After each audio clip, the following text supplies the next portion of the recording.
Our next session and the next presentation. Again, an extremely crucial and exciting topic coming up, changing cybersecurity attack landscape of India and what you can do. And to present this, I would like to call on stage with a big round of applause, Mr. Akshay Dixit, founder and CTO from Anzen Technologies Private Limited.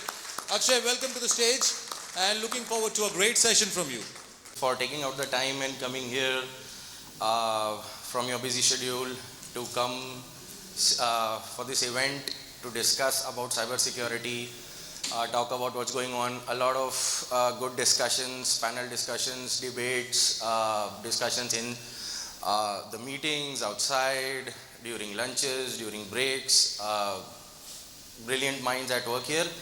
So, a little bit about myself.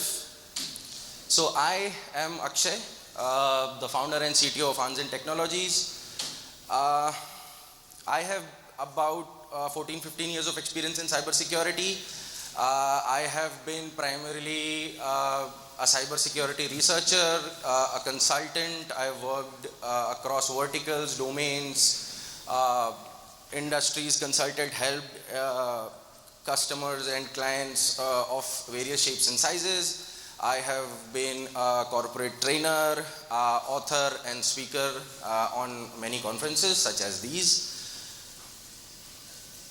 So let's talk about the changing landscape. So first of all, what I would like to do, and if I have the moderator's permission, is you do not need to wait till the end of the presentation to ask any questions or discuss anything specific. I know you're here, you must be having questions regarding cybersecurity in general or some problems you might have in your organization itself. So please feel free to raise your hand or ask a question. Anzen team, can you raise your hand?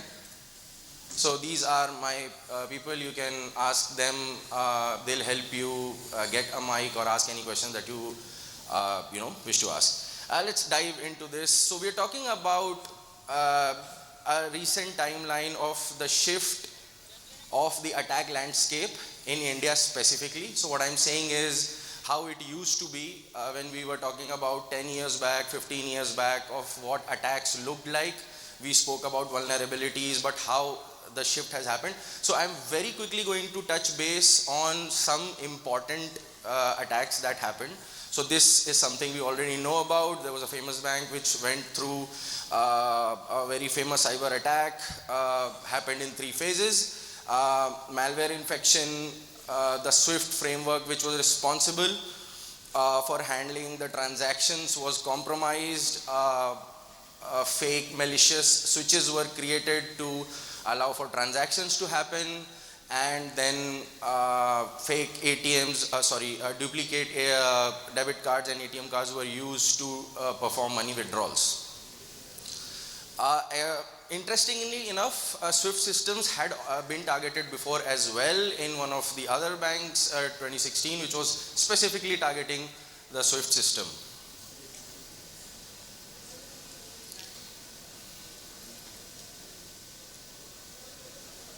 Right.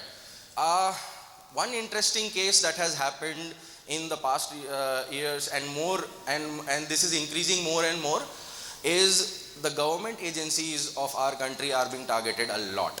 So we are talking about specific hacker groups, state-sponsored espionage attacks, where people are targeting specific government agencies. They're targeting their critical systems, they're targeting the vulnerabilities.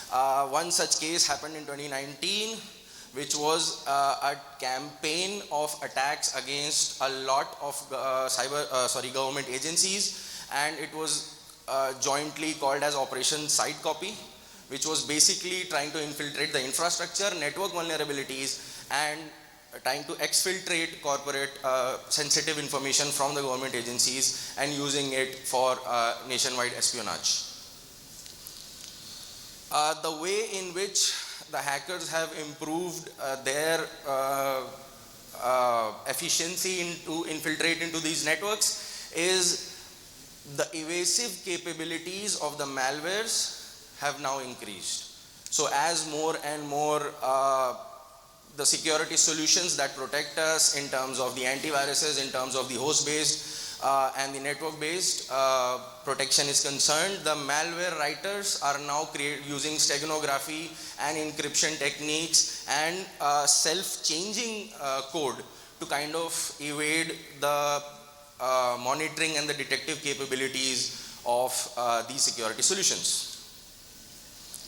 Our own space research organization faced espionage attempts with Chinese sponsored hackers. So this was just an attempt. They were not successful to actually carry out any type of an attack or get the data. But yes, this did tell us that there are targeted attempts happening on our agencies, on our critical infrastructures, on our government agencies, to try to create problems, to try to create havoc, to try to create panic, and also to exfiltrate and steal our data. One very recent attack was on one of our nuclear power plant, where we are talking about the administrative networks. This is also linked to one of the notorious hacker groups from North Korea, and so they were not able to reach deep enough on the critical systems, but it did tell us that even our infrastructure systems, our SCADA systems, our nuclear power plants are privy to such attacks. Let's look at some numbers here. So if you look at the timelines where we're talking about something as far as 2014, so CERT India reported the number of incidents across 2014 to 2017 as something from 44,000, 49,000, 50,000 to 53,000 in 2017. So this looks like a lot, but if we look at the numbers of consecutive years, now just look at how this has changed. So right from something between thousands and lesser part of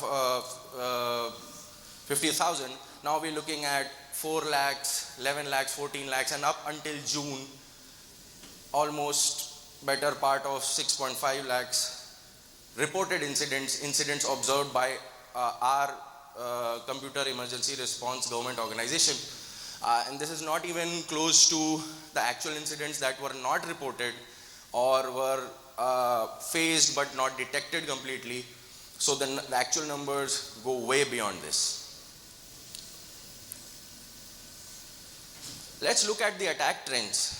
So there were a lot of surveys, research by Forrester, Gartner, monitoring and talks and interviews with a lot of CISOs, CTOs and CIOs, and specifically looking at India, the attack trends from 2017 to 2019. 2017 was kind of controversially dubbed as the year of ransomware as far as India is concerned. So most of the organizations in some capacity or the other faced ransomware attacks, where phishing was the primary mode of deployment of a link, where you're asked to download something and you click on it. It could be a software update, it could be a legitimate software. A lot of remote access softwares were copied and malicious code was injected on it, and that was used to actually put ransomware. So this was like, so the hackers did not have a sense. So this was not like a targeted attempt. This was the hacker community just kind of experimenting, throwing ransomwares out in the open and seeing who gets infected in hopes of gaining some amount of money. This wasn't, they still did not know the vulnerabilities. This was still not a targeted attack. Traditional phishing methods were still traditional bypass methods were used. Mostly Windows-based systems were targeted and attacked because they are the most used as far as India or globally as well. And social engineering was happening in terms of fraudulent calls, in terms of phishing, spear phishing, and sending phishing emails. Now when we moved to 2020 to 2022, we observed a period of COVID, we observed lockdown, A lot of work from home was implemented. There was a whole period of time where we were working from our home. So the infrastructure of organizations was not well prepared to handle any types of attacks. People had more time at their hand, the attackers. And so here is where the targeted attacks started coming in. We're talking about sophisticated phishing. When I say sophisticated phishing, we're talking about websites that actually have valid SSL certificates. They actually put time into creating an entire web application that has database, that has a CNC server that's sitting in the background, noting information, interacting with you, chatbots, making it look like a completely legitimate application, and actually then completely reeling in specific employees into revealing confidential information, sensitive data, authentication credentials, so on and so forth. Specifically, Office 365 was targeted a lot. Again, because of its usage, a lot of people use Microsoft products in their organizations. Internal threats increased. So a lot of people, we already know, were doing kind of moonlighting, working for different companies, switching from one company to other, absconding, and taking sensitive information from one company to other, using company issued laptops to steal data from that, using admin credentials to bypass the security checks that are already there in place. So a lot of internal threats kind of increased a lot. And here is where the targeted attacks started coming. The hackers specifically started focusing on Indian organizations and creating APT attacks and targeted attacks for specific agencies and bodies. Because in this time we did a lot of transactions and we kind of shifted from cash-based transactions to UPIs and online payments, that increased many folds, many times. So a lot of money frauds and online frauds for general public or individuals increased as well. We then moved to very recent time, which is 2022 to 2023. Here is where, so during the time of 2019 to 2023 or recently this year, we have also seen a lot of growth in startups. So the startup culture has grown a lot in India, and the adoption of the technology stack in startups shifted towards Linux-based systems, Linux-based servers, and handing out MacBooks and iPhones to the employees. So that's when specific targeted attacks for MacBooks and iPhones started coming in. So those vulnerabilities for which we were not that concerned because nobody used an iPad. An iPad was only being used by a couple of people or maybe CXOs, but then that changed. So regular employees started having access to MacBooks and iPhones, and bring your own device as a culture kind of came into the startups and smaller companies. So iPhone, Android, and Mac-based attacks have increased a lot. So this is not to say the vulnerabilities did not exist. This is to say that as organizations, we were not prepared for handling these operating systems, or our main focus over the past 2 decades or so has been to kind of focus and strengthen on a Windows-based infrastructure. And so we kind of were not completely prepared to handle a Mac-based or an iPhone, Android, or a BYOD situation wherein somebody might try to attack and use those as pivot points to get inside the organization or move further into and infiltrate even further. We are talking about more targeted phishing. So now standard email scanners would check the domain of the website that is being sent to you against the threat intelligence platforms, known blacklisted sites. So how this sophistication kind of increased to the point where they are using vulnerabilities in some applications. So a typical example could be a URL redirection vulnerability. So let's say there is a website ABC that has a URL redirection vulnerability which causes me to redirect. If I send that link along with a link to my malicious website, when you click on that link, when you see that link, the link will be of ABC, but when you actually visit, it will redirect you to my website. Now, to a scanner, to a solution, ABC is still a legitimate website, right? So if it goes to a threat intelligence platform or a reputation checker, it will pass all the checks because it does not contain, it's actually a legitimate website. But when the user actually clicks on it, they are redirected and they trust that website, so the redirection is also trusted. So the phishing then started using vulnerabilities in different websites to then trick people into clicking it and assuming that it is a legitimate one, and then the whole redirection and the whole process of phishing and extracting and stealing credentials would be easier. And of course, the targeted attacks are still happening. It's very easy to guess the email IDs of key personnel working inside a company. It's very easy to spoof or kind of create spoofed emails and send it out across within an organization to end of pressure people into fear of clicking on simple HTML links. And that's where it goes ahead and forces the people to kind of reveal their credentials or steal their data.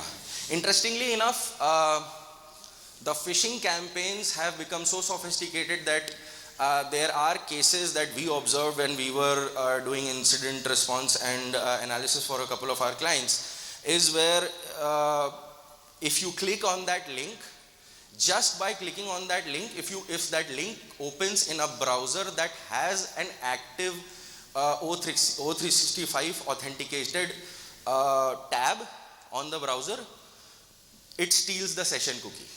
That's it. You don't even have to enter anything. You don't even have to download anything. You don't have to double click on anything. It can steal just from JavaScript manipulation and capturing data from an active session in the same browser where the phishing link has been opened. So we're talking about those level of sophistications and targeted attacks. What can you do? So yes, I'm going to talk about something that we all already know. We have to strengthen our internal controls, perimeter security, secure all your internet facing assets, web applications. Interestingly enough, API security is something that has been overlooked a lot. So when we talk about securing our applications, but when I speak to a lot of people, companies, application heads, the visibility of the number of APIs that are being consumed within an organization is less. And what's even lesser is a complete thorough understanding of how different APIs are talking to each other and what level of exposure these APIs have in terms of somebody who's trying to access this from internet. What is it exposing? So the monitoring and governance on the type of APIs that we use is something that's really important. Our cloud instances are exposed cloud instances, insecure buckets, some insecure keys on buckets that can be extracted and exposed through something like open source intelligence, OSINT, or from internet sources is something to look out for. Security operations needs to be revamped. We should look beyond traditional operations, traditional SIM based operations. We should look at a more comprehensive approach in terms of threat hunting, so that I'll talk about this in a bit. Awareness is more important, so we need to understand what exactly is happening, what type of attacks are happening, not just from general awareness perspective, but also from a perspective of actually knowing through drills and through security experts coming in, talking to you and telling you what you should know in terms of the types of attacks. Obviously, internal audits and drills are something which is really important. So this is what I wanted to talk about. So we've kind of categorized into two things. We're talking about a base minimum. These are the things I'm sure a lot of you are already doing within your organizations. And we're talking about new baseline, which is, so red teaming is an activity that a lot of organizations do. Most of them do it on an annual basis. I would like to propose a new baseline where we're talking about periodic red teamings. We're talking about blended red teaming activity. We're talking about purple teaming. We're talking about not just external black box red teaming, but also internal gray box red teaming, where it goes beyond a penetration test and simulates an actual hacker attacker scenario with access to a laptop and what they can do inside a company. How do you stop the supply chain attack? Sorry, sir. Supply chain attack. How do you stop supply chain attack in new baseline? Considering the fact if we know that there are vulnerabilities that still exist, we will not be able to do anything for this. Can you, sir, just repeat this? Do you know how do you stop the supply chain attack?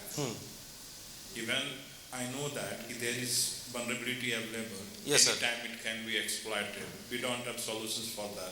Partner is saying that I will take at least 3 to 6 months. In this scenario, how will you ensure there is no exploitation and still vulnerability exists? So the only way to stop an attack with a vulnerability existing in any scenario is compensatory control. You can reduce the attack surface, but you cannot completely finish and mitigate it. So it's the same thing that you do with the risk. Is you monitor it more, you have to increase the monitoring and governance on those particular assets. So that is where your threat hunter and your SOC operation comes in.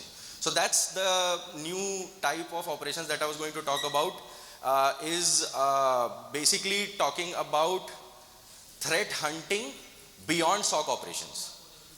So we are saying penetration testers, red teamers, and security operation OS experts coming in and doing threat hunting and not expecting this out of your traditional SOC setup. So there has to be a separate monitoring and focus on such assets. Quickly talking about how we can help you. So yes, through dedicated threat hunting, going beyond normal security operations, talking about dedicatedly monitoring internet facing assets, talking about brand and external threat monitoring, how much of your data is exposed on dark web, on a regular, periodic, daily, monthly, quarterly basis, giving you a sense of what an attacker can see. How do you look like to a hacker, right? Manage detection and response through GRC compliance. Your frameworks, your policies, your SOPs should be in line. So a thought, security, like I had mentioned in the slide earlier, should not be a showstopper. So not to say that, okay, I have a set of policies and they should be enforced, to say that we understand the business process and align the SOPs and security and governance frameworks to kind of help with the operations and also ensure security and compliance. So what we do offer is end-to-end protection in terms of monitor detection and response. We're talking about an array of activities and services that we can do for you. Your traditional vulnerability assessments, application assessments, threat hunting, brand and threat monitoring, dedicated forensics, on-demand forensic and incident analysis, incident and alert management, security solutions operations. You folks already have our brochures in front of you, so for a more detailed look at the type of services we offer, you can go ahead and look at those. My people are already here, you can talk to them. Please do talk to them for any type of a free consultation, for POCs, or any discussions around anything that you might need to know. We provide managed services in terms of red teaming and blue operations, which is your continuous threat hunting, 24/7, brand and threat monitoring, on-demand forensics. We have our own in-house tools and scripts that enable us to perform analysis faster. So you may come to me and say, I want 1,000 assets analyzed within a couple of days. We have the capability for you to be able to get this from us without investing in a large-scale solution or having to spend a lot. Red teaming operations, we are talking about blended red teaming, purple teaming, configuration audits, assessments, tailor-made reports and dashboards. Why choose us? Because we have pan-India operations. We have more than about 150 consultants of various skills and calibers to help you. We are certain impaneled. We have a pristine list of clientele. We work with selected companies rather than going to everybody and doing everything for everyone. We would like to focus on specific clients, understand their problems and solve them. We do not outsource operations at all. All of our consultants are in-house. And the thing that I take most pride in is that every engagement is a tailor-made approach for us. Thank you so much for the time. I think I'm already overdue. So thank you, and a big round of applause, ladies and gentlemen, to Akshay. And I would now like to call on stage Mr. Parshuram Davolkar, CISO from HDFC Securities, to kindly do the honors of felicitating our honorable speaker.